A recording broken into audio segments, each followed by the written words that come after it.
Okay, so I bought these for two reasons.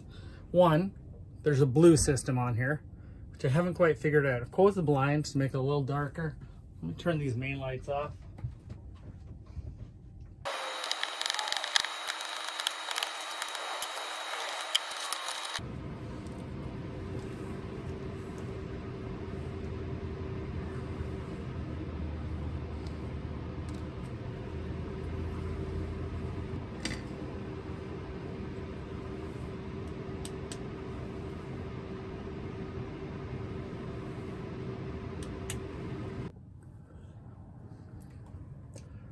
Black wire, white wire.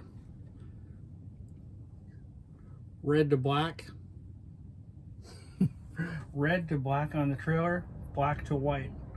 White is the black on these lights is your common. Let's get these wired up.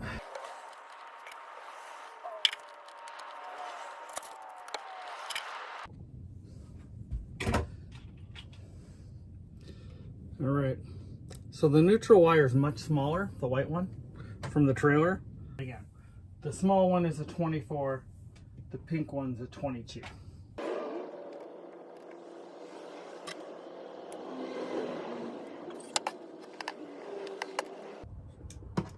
Not the best crimpers in the world, and I acknowledge the angle is sucking. So the wires on the replacement here are both that 24 gauge, similar to the white on the trailer.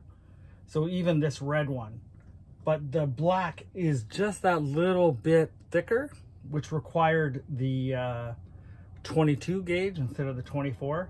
So on the black, it fit nicely and crimped. On the red, coming from the light, it was obviously a gauge smaller and kept sliding out. So what I did was, it was stripped a little too long. I folded it in half, pressed it against itself, and slid it up. That gave it the thickness to crimp on, and now we're on there good.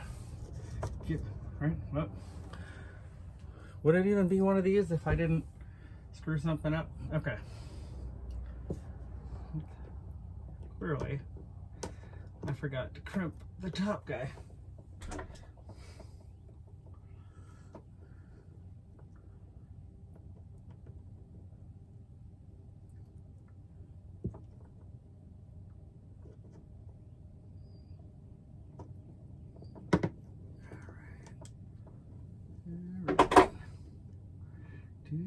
Give a little gentle tuggy tug.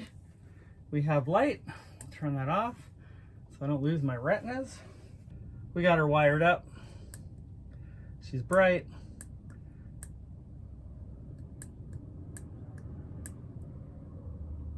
To read the instructions for how to get it back to blue, but all right, we'll do that after. Now that I am sufficiently blinded, the previous light had 3 holes, 3 spots for screws, as you can see. They line up perfectly with this plate, except in true Forest River fashion, they just jammed a screw through their own hole. One here and one here. I think they saved ½ cent by using a single screw, or by saving a single screw. So they only use 2 screws, because, you know,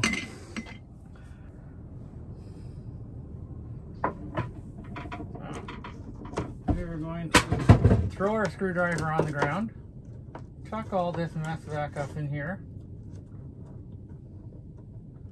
where the good Lord intended it.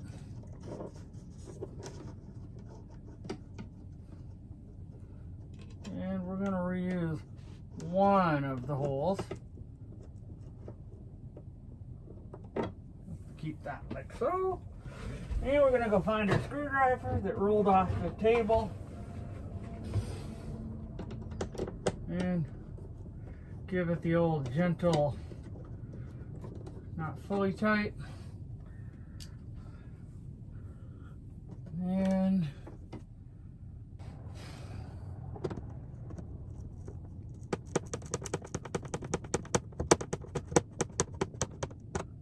okay, another sanity check. Sure, it'd help if I hit the button and not. All right, the button is a little smaller on the dome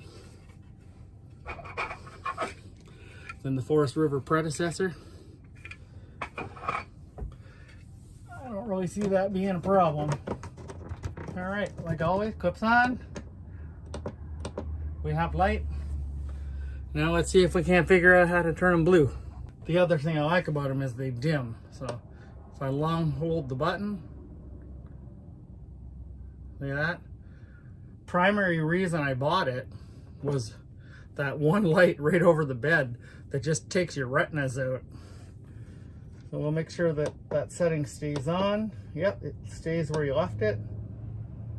You hold it and she will get brighter and brighter. Wonderful. All right, now to work on how to turn it blue. I had to Google it because I couldn't figure it out, but it is straightforward. Once you know, you know. So there's the blue light. I like it, just for like an ambient light in the trailers. You can see where you're going. So it's off. I turn it on. It's on full brightness. So if you just quickly hit the button and turn it on, it's white.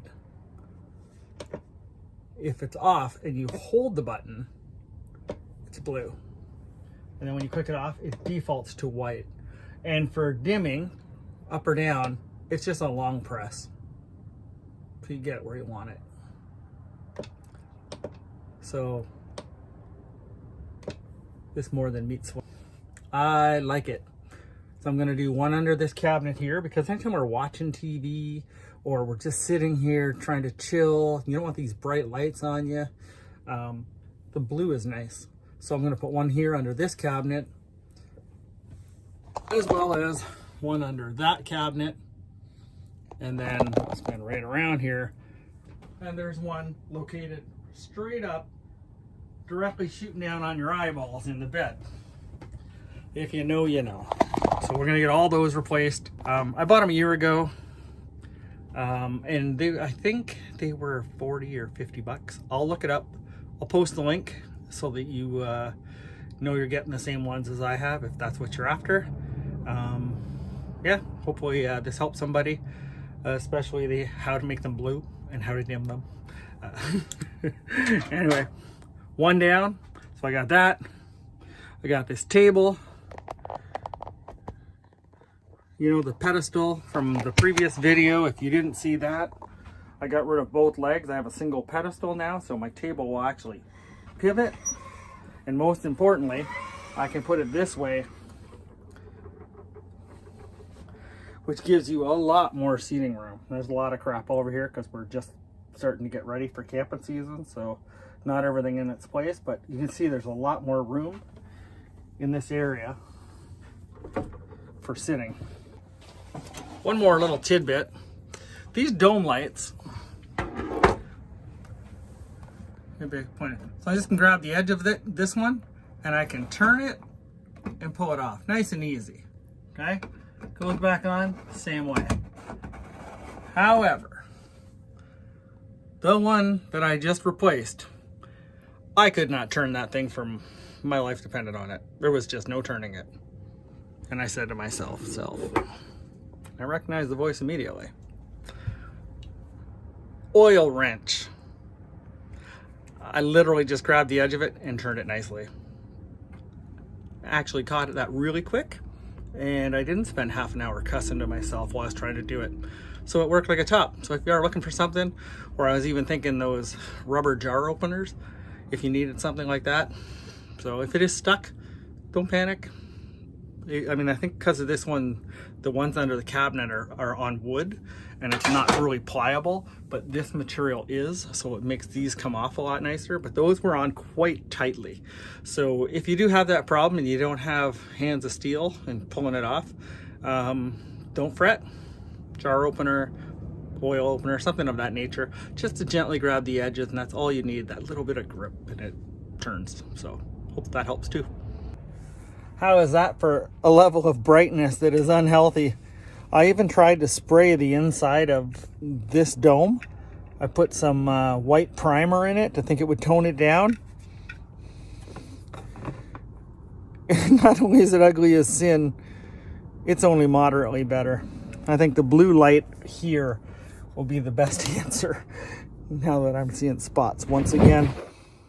There's a lot of talk about the quality of RV builds, and it's little things like every one of the holes for the electrical wiring looks like this. Like, who needs a drill when you can just smash a hammer or a screwdriver through it? Like, what is this? So every dome light I've taken off, this is the last one under the bed, covers the entire area with dirt. So I'm gonna be really popular when my lady gets in here. So I'm gonna have to do a cleaning. Not that it doesn't need it anyway, but all over the fresh blankets I just put on. Good times. Name will be Mud. Here's the eyeball blinder. Now this one's even brighter than the original dome light. Bright. Dim it.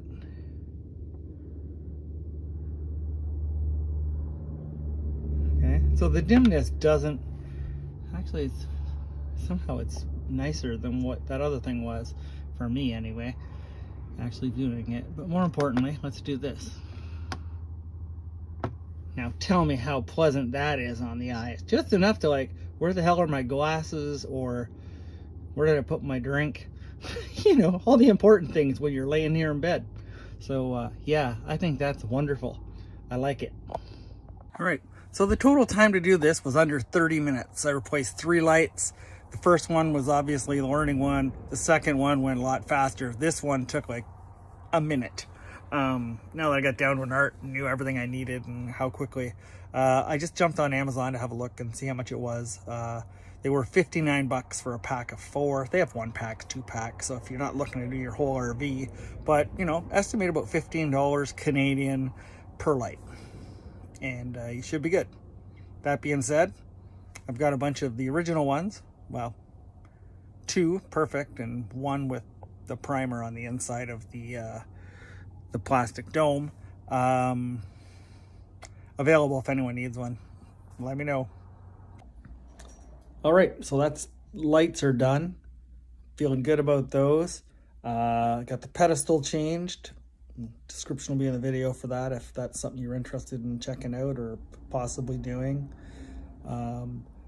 I still have a few other items. I did mention in the previous video, I bought the LevelMate Pro to install. I have not got to it. I was on a work trip last week. I will get to it, but upcoming, I have the LevelMate Pro install, which I'll document. I have to fix a wire that pulled out of my drum brake. Last trip I was driving along and I couldn't understand.